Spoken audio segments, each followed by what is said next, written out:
Shivam Sonkar PhD दाखिला काशी हिंदू विश्वविद्यालय में लेकर कुलपति आवास के सामने कई दिनों से बैठे। शिवम सोनकर से खटीक स्वराज संघ के राष्ट्रीय अध्यक्ष इंद्रेश चंद्र सोनकर के निर्देशन व सीएसपी के राष्ट्रीय अध्यक्ष डॉक्टर आर.डी. सोनकर जी के निर्देशन पर प्रयागराज के सभी नौजवान साथियों ने काशी हिंदू विश्वविद्यालय कुलपति आवास पर पहुंचकर शिवम सोनकर से मिलकर उनके हौसले को बुलंद कर उनके मनोबल को बढ़ाते हुए कुलपति व उच्च अधिकारियों से बात करने के साथ साथ न्याय की मांग की और जल्द से जल्द प्रवेश हो जाने का निवेदन किया। अन्यथा शिवम सोनकर के प्रवेश को लेकर सोनकर समाज किसी हद तक जा सकता है। इसका कोई परिसीमा नहीं है, क्योंकि सोनकर समाज में इस बात को लेकर एक चिंता का विषय बन चुका है।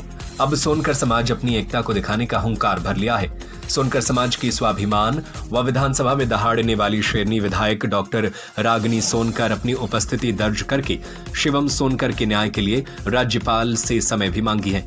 यहीं पर खटीक स्वराज संघ के राष्ट्रीय अध्यक्ष सचिव सत्यप्रकाश सोनकर ने शिवम सोनकर के हौसले को बुलंद करते हुए उनके इस संघर्ष को सलाम पेश करते हुए उनको विश्वास दिलाया कि यदि ये प्रवेश नहीं लेते हैं तो समय से पहले तो पूरे भारत के खटीक समाज एक बहुत बड़ा आंदोलन करेगा और यह आंदोलन यहीं रुकने वाला नहीं है। प्रवेश को लेकर सड़क से संसद तक का रास्ता तय कर प्रवेश दिलाएंगे। यहां तक सत्यप्रकाश सोनकर ने कहा कि अब हमारा सोनकर समाज चुप बैठने वाला नहीं है,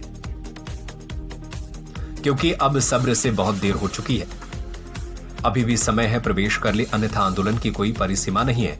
यहां तक कि सत्यप्रकाश सोनकर ने भारत के सभी सोनकर समाज को आगाह करते हुए निवेदन किया कि अब बंद कमरे में बैठे रहने से न्याय की उम्मीद नहीं कर सकता हूं। शिवम सोनकर के शैक्षणिक पीएचडी प्रवेश के लिए सोनकर समाज घरों से बाहर निकलकर काशी पहुंचने की तैयारी करी, क्योंकि अब मान सम्मान स्वाभिमान की बात है। खटीक स्वराज संघ के राष्ट्रीय सचिव सत्यप्रकाश सोनकर ने बताया कि शैक्षणिक न्याय की लड़ाई को लड़ने के लिए सोनकर समाज के सभी वरिष्ठ व नौजवान साथियों से बात कर रहा हूं। पुनः काशी के लिए पूरे सोनकर समाज के साथियों के साथ जाने का फैसला करते हुए कुलपति आवास घेराव की चेतावनी भी दी और शिवम सोनकर को विश्वास दिलाया कि बहुत जल्द काशी हिंदू विश्वविद्यालय में प्रवेश होगा।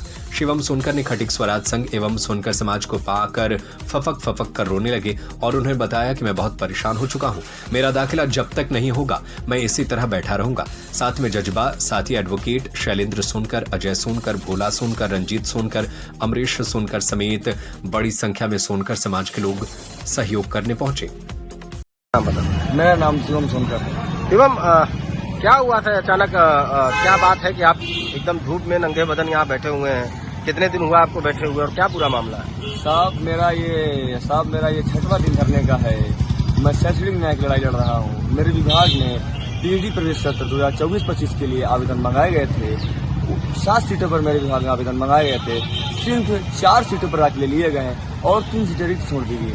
ये सीटें क्यों रिक्त छोड़ दी गई हैं? जब योग्य उम्मीदवारों ने इंटरव्यू दिया था, काउंसिलिंग प्रक्रिया को पार किया था, वो सीटें किसके लिए छोड़ी गई हैं, क्यों छोड़ी गई हैं? वो सीटें मैं लगातार 6 दिनों से शैक्षणिक न्याय की लड़ाई लड़ रहा हूँ, वो सीटें अभी तक क्यों नहीं भरी गई हैं? तो मैंने कहीं नहीं कहा कि दाखिला मेरा कर दिया जाए। मैंने हमसे यही बात कही है कि जो लोग योग्य उम्मीदवार हैं उन 3 खाली पड़ी सीटों पर योग्य उम्मीदवारों का दाखिला दिया जाए। आरक्षित सीट की बात हो रही है, एसटी कोटे की बात हो रही है। बच्चों का कहना है कि नहीं, वो ऑलरेडी उस सीट पे एडमिशन हो चुका है और आपका जो नंबर है वो नंबर कम है। हम आपसे कहते हैं, हम आपसे अगर नंबर मेरा कम था तो उन्होंने रैंक 2 मुझे क्यों दी, अनरिजर्व रैंक मुझे 2 क्यों दी, और वो जो 2 सीटों पे दाखिले होने थे उसमें कौन सा रोस्टर रख सकता है? ये बहुत ही असंवैधानिक है, ये गैर जिम्मेदारापूर्ण उनका बयान है। हमको बताइए, रोस्टर के तहत जब भी रोस्टर लागू होता है तो उसमें अनरिजर्व, ओबीसी, एससी और एसटी को सीटें मिलती है। लेकिन ऐसा कौन सा इनका नया रोस्टर लाए हैं? क्या नया संविधान के तहत नियम लाए हैं ये कि जिसमें जनरल, अनरिजर्व्ड और ओबीसी को जगह मिल रही है लेकिन शेड्यूल कास्ट को नहीं मिल पा रही है?